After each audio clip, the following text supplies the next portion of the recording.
नमस्कार दोस्तों। आज का जो ये वीडियो है ये इस बात पर रहेगा कि एमपीपीएससी में किस प्रकार अपना जो सिलेक्शन है वह सुनिश्चित करें। देखिए, मैं आपसे ऐसा कोई दावा नहीं करने वाला हूं कि आपको मेहनत नहीं करनी पड़ेगी या कम मेहनत में आप सिलेक्शन पा जाएंगे। अगर आप इस उम्मीद से वीडियो देखने आए हैं तो ये वीडियो आपके लिए नहीं है, क्योंकि एमपीपीएससी निकालना है तो संकल्प दृढ़ और मेहनत आपको करनी ही होगी। मैं आपको यहां पर समझाने के लिए ये कह सकता हूं कि आपको मेहनत कम करनी होगी, कम मेहनत में आपका सिलेक्शन हो जाएगा, लेकिन ऐसा नहीं है। ये बात हो सकती है आपको थोड़ी सी कड़वी लगे, लेकिन वास्तव में एमपीपीएससी निकालने के लिए अगर आप ऐसे प्रतिष्ठित एग्जाम को निकालना चाहते हैं तो मेहनत आपको करनी ही पड़ेगी। एमपीपीएससी की जब हम बात करते हैं तो एमपीपीएससी की अगर मैं बात करूं तो एमपीपीएससी मानते हैं कि ज्यादा कठिन एग्जाम नहीं है, लेकिन इसके लिए जो सबसे महत्वपूर्ण चीजें हैं अगर हम उसकी बात करें तो सबसे पहली चीज इसमें शामिल होती है परिश्रम। परिश्रम भी कठोर परिश्रम, आपको लगातार कठोर परिश्रम करते ही रहना है। दूसरा, इसमें धैर्य, पेशेंस आपको रखना पड़ेगा। कई बार ऐसे क्षण आएंगे कि हर दूसरे तीसरे दिन लगेगा कि तैयारी क्यों कर रहे हैं, डिमोटिवेट होंगे, तैयारी छोड़ने की इच्छा होगी, तो धैर्य आपको रखना पड़ेगा। कई बार ऐसा होगा कि फर्स्ट अटेम्प्ट में प्रीलिम्स निकल रहा, मेंस निकल रहा, इंटरव्यू तक पहुंच रहे और सिलेक्शन नहीं हो रहा, तो धैर्य आपको रखना पड़ेगा। इसका मतलब यह है कि आपको संकल्पवान बनना होगा। संकल्प से मुझे एक कहानी याद आती है। आपने चाणक्य कौटिल्य का नाम सुना होगा। कौटिल्य की अगर हम बात करें तो कौटिल्य तक्षशिला के आचार्य थे और सिकंदर जब विश्व विजेता बनने के लिए चला तो कुछ इस प्रकार से हमारे भारत का मानचित्र है, तो इधर से सिकंदर आक्रमण के लिए बढ़ा। जब सिकंदर आक्रमण के लिए बढ़ा, विश्व विजेता बनने को चला, तो तक्षशिला के आचार्य थे चाणक्य। 6ठी शताब्दी ईसा पूर्व में भारत में 16 महाजनपदों का उदय हुआ। उसमें सबसे शक्तिशाली महाजनपद था मगध। तो आचार्य चाणक्य मगध के साम्राज्य जो था, मगध साम्राज्य, उसके राजा घनानंद को समझाने के लिए जाते हैं कि देखिए सिकंदर आ रहा है तो हमें भारत की सुरक्षा पर ध्यान देना चाहिए। लेकिन घनानंद या धनानंद जो कि मगध का राजा था, ये बहुत ही भोग विलासिता पूर्ण जिंदगी वाला राजा था। ये एक अयोग्य राजा था, इससे जो प्रजा थी वे संतुष्ट नहीं थी। तो चाणक्य जाता है, चाणक्य को यह बात करें घनानंद की, घनानंद चाणक्य का अपमान करते हैं और सभा से निकाल देते हैं। जब सभा से चाणक्य को निकाला जाता है तो चाणक्य अपनी शिखाओं को यानी अपनी चोटी को वहीं पर खोलते हैं और दरबार में कहते हैं कि जब तक मैं इस समूल वंश का नाश नहीं कर देता तब तक कह सकते हैं मैं अपनी शिखा यानी चोटी को नहीं बांधूंगा। और चाणक्य वहां से निकल जाते हैं और निकलकर उन्हें रास्ते में एक बालक दिखाई देता है जिसका नाम चंद्रगुप्त मौर्य रहता है। इसे तक्षशिला ले जाते हैं, वहां पर इसकी शिक्षा दीक्षा करवाते हैं और बाद में युद्धों के द्वारा, आसपास के राज्यों के द्वारा मैत्रीपूर्ण संबंध स्थापित कर मगध पर आक्रमण करते हैं। कुछ समय तक असफल भी होते हैं, लेकिन अंततः भारत के उस सबसे शक्तिशाली महाजनपद को जीतकर वहां पर मौर्य वंश की नींव डलवाते हैं आचार्य चाणक्य। देखिए, मेरे कहने का मतलब यह है, इस कहानी से आपको यह बात समझनी चाहिए कि मगध की बात करें तो मगध सबसे शक्तिशाली महाजनपद था। मगध का राजा था घनानंद, यानी उस समय के राजाओं में सबसे शक्तिशाली राजा। और चाणक्य की बात करें तो वह केवल एक आचार्य थे, एक टीचर थे। अगर बात करें कि मगध में से घनानंद को हटाना अगर एक दृष्टिकोण से देखें तो असंभव सा प्रतीत होता है, लेकिन चाणक्य का जो संकल्प था वह दृढ़ था। इस वजह से उन्होंने घनानंद को राजगद्दी से हटाया और चंद्रगुप्त मौर्य को राजा बनाया। तो ठीक इसी तरीके से मैं समझाना चाहता हूं कि अगर एमपीपीएससी निकालना है तो एमपीपीएससी निकालना असंभव नहीं है, बस आपको संकल्पवान होना पड़ेगा। आपको आपकी प्राथमिकताएं तय करनी होगी कि आपको दोस्त की शादी में जाना है या पढ़ना है, ये आप पर निर्भर करता है। आपको कहीं घूमने जाना है या पढ़ना है, ये आपकी जो प्राथमिकताएं ये आपको तय करना पड़ेगी। ठीक है दोस्तों, तो आज का ये वीडियो है किनके लिए? सबसे पहली बात तो ये आती है कि ये जो वीडियो बना रहे हैं ये वीडियो है किनके लिए। तो इस वीडियो की अगर मैं बात करूं तो ये वीडियो सबसे पहली बात तो ये आती है कि जो भी तैयारी कर रहे हैं उन सभी के लिए वीडियो है, लेकिन सबसे ज्यादा जरूरी है जो शुरुआत करना चाहते हैं, अभी सोच रहे हैं कि हम एमपीपीएससी की तैयारी शुरू करें तो उनके लिए ये वीडियो काफी महत्वपूर्ण है। लेकिन अगर आप तैयारी कर रहे हैं या आपने तैयारी कर अभी प्री या मेंस दे रखा है तो निश्चित तौर पर आपको यहाँ पर कुछ ना कुछ सीखने को जरूर मिलेगा। मैं कुछ भी ऐसी बातें नहीं करूंगा जो आपको अच्छी लगे। हो सकता है मेरी बातें आपको कड़ी लगे, कड़वी लगे, लेकिन इन बातों का कहना बहुत जरूरी होगा। जैसे कि जब हम एमपीपीएससी की तैयारी करते हैं, तैयारी की शुरुआत करते हैं, तो हम क्या करते हैं, हम बहुत सारे नोट्स ले आते हैं। नोट्स के चक्कर में हम एक ही बुक से संबंधित या एक ही सब्जेक्ट के 4 से 5 बुक्स ले लेते हैं, तो ना ही हम पहली बुक को पढ़ पाते हैं और उससे संबंधित जो भी बुक है उनको हम पढ़ नहीं पाते। वह बुक हमारी अलमारी में ही रखी रह जाती है या हमारे पास रखी रह जाती है। और इसमें होता क्या है, हम इतनी उत्सुकता से बुक लाते हैं। मान लीजिए आपने मुझसे पूछा कि मुझे हिस्ट्री के लिए कौन सी बुक पढ़नी चाहिए, आपने पहले से बुक सुनिश्चित कर ली थी, पहले से बुक तय कर ली थी। मैंने कहा कि हिस्ट्री के लिए तो ये बुक बहुत अच्छी है, तो आप गए बाजार से वे बुक खरीद कर लाए और बाजार में ही आप उसको पढ़ने लगे। 2-3 पेज वहीं पर पढ़ डाले, वहां से रूम पर आते आते या घर पर आते आते आपने लगभग 10 से 12 पेज उसके पढ़ लिए। शुरू दिन आपको इतनी उत्सुकता होती है उस बुक या उस नोट्स को पढ़ने की, लेकिन अगर आप गौर करेंगे तो आप पाएंगे कि उस बुक को लाकर आप जैसे ही घर पर रखते हैं, ते मानिए कि आपने उस बुक को फिर कभी उठाकर नहीं देखा। इसका मतलब क्या है कि हमें नोट्स जो है ना, उन नोट्स को बखूबी बहुत अच्छे तरीके से सिलेक्ट करना है और नोट्स को नहीं बदलना है। पीएससी की पहली मेन चीज ये है।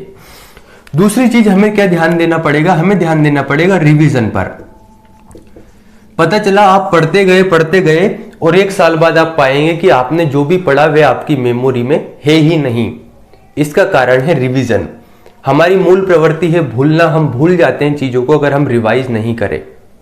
तो आपको बार बार रिवाइज करना पड़ेगा। हो सकता है 1 वर्ष में आपका 80% सिलेबस ही कंप्लीट हो, लेकिन अगर रिवीजन आप बार बार करते हैं तो ये अच्छे तरीके से तो होगा।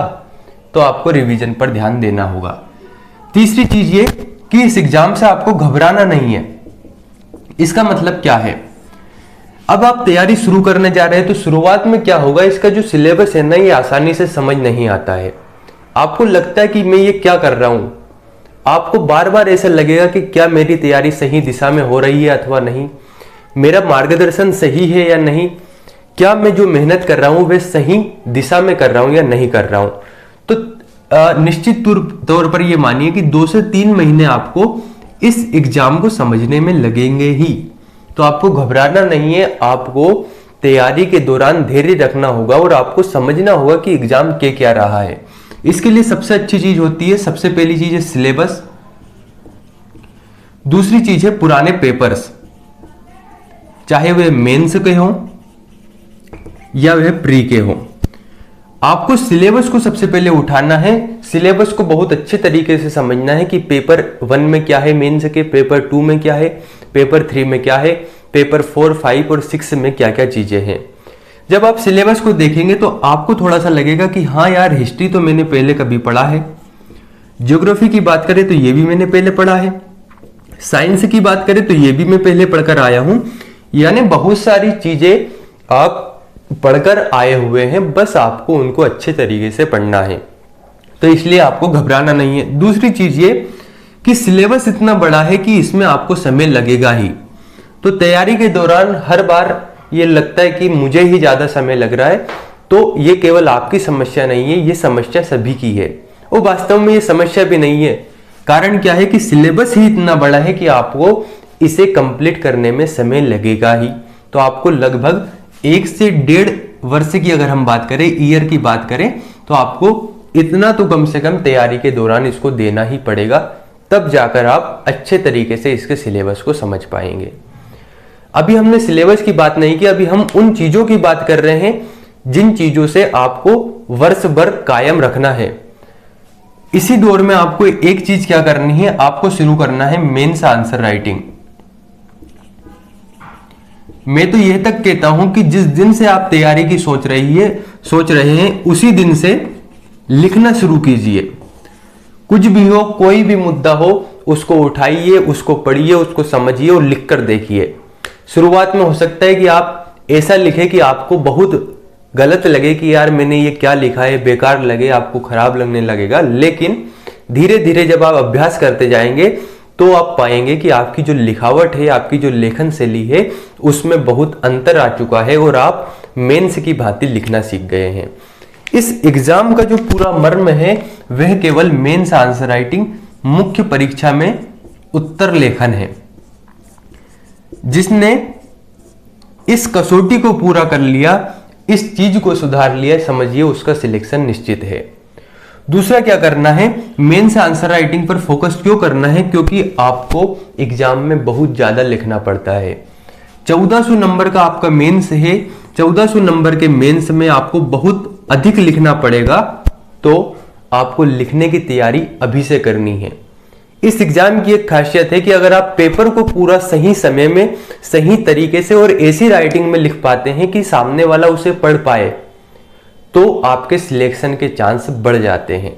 तो हमें क्या करना है, लिखने का अभ्यास शुरू से ही करना है। अब बात यह आती है कि हमें सिलेबस को कैसे समझना है, पेपरों से हमें क्या चीजें सीखनी है। देखिए, जब आप सिलेबस की बात करते हैं तो सिलेबस को आप ये देखिए कि मेंस और प्री में कौन कौन से ऐसे सिलेबस है जो सेम है। तो आप पाएंगे कि हिस्ट्री, आप पाएंगे ज्योग्राफी,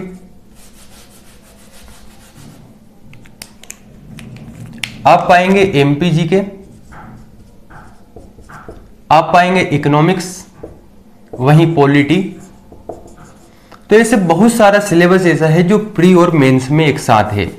तो अब आप यहां पर गलती क्या करते हैं, जब आप तैयारी शुरू करते हैं तो आपको मन में एक जो कह सकते हैं उत्सुकता रहती है, वह ये रहती है कि हम सबसे पहले प्रीलिम्स की तैयारी कर लें। इससे क्या होगा कि हम प्रीलिम्स निकाल देंगे तो मेंस की तैयारी उसके बाद में कर लेंगे, सबसे पहले प्री तो निकले। बस यही धारणा आपकी सबसे खराब होती है। ये एक बहुत गलत धारणा है। चूंकि आपका प्री और मेंस का सिलेबस मैच कर रहा है, तो आपको करना क्या है, इस सिलेबस को सबसे पहले मेंस की दृष्टि से कंप्लीट कीजिए।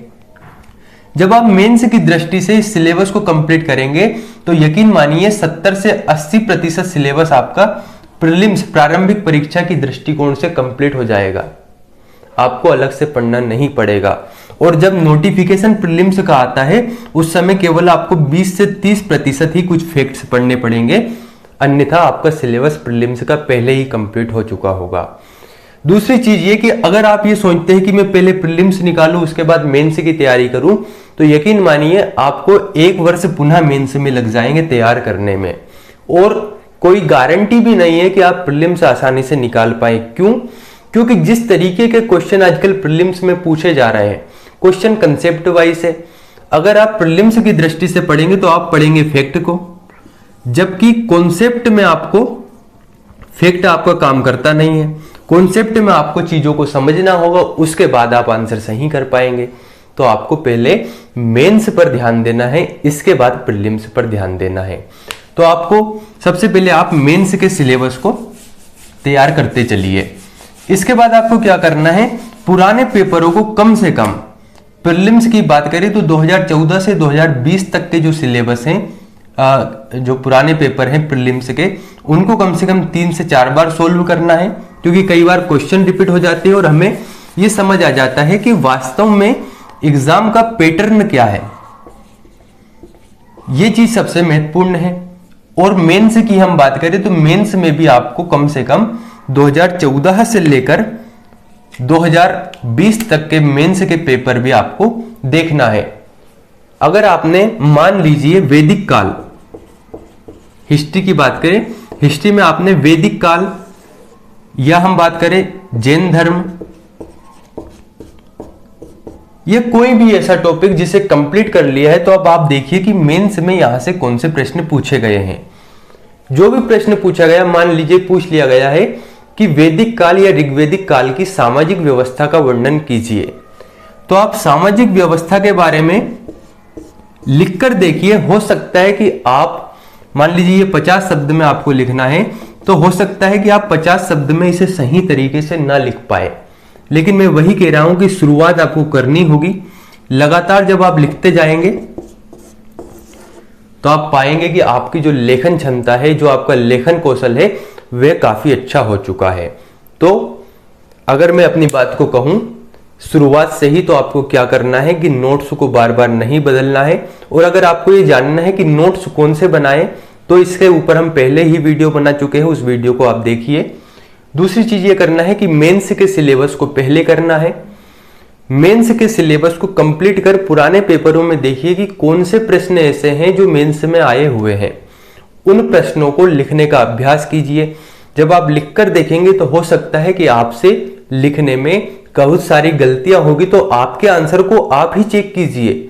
जब आप आपके आंसर को चेक करेंगे तो आप पाएंगे कि ये गलतियां हैं, उन्हें फिर धीरे धीरे उसमें सुधार कीजिए। इनमें आप pie chart, flow chart, diagram, इन सभी चीजों का प्रयोग कीजिए। मेंस आंसर राइटिंग में लिखना क्या है, किस तरीके से लिखा जाता है, अगर आपको ये समस्या है तो आप बताइए, हम इसके ऊपर वीडियो भी बनाएंगे। तो आपको मेंस इस तरीके से लिखना है। मेंस की तैयारी पहले करेंगे तो प्रीलिम्स की तैयारी अपने आप ही हो जाएगी। प्रीलिम्स के लिए आपको फिर ज्यादा समस्या नहीं आएगी। ठीक है दोस्तों, अगर इस वीडियो से संबंधित और भी चीजें आपको जाननी है, और भी आपके कुछ डाउट है, तो आप कमेंट कर बता सकते हैं। इसके ऊपर हम वीडियो बनाएंगे। धन्यवाद।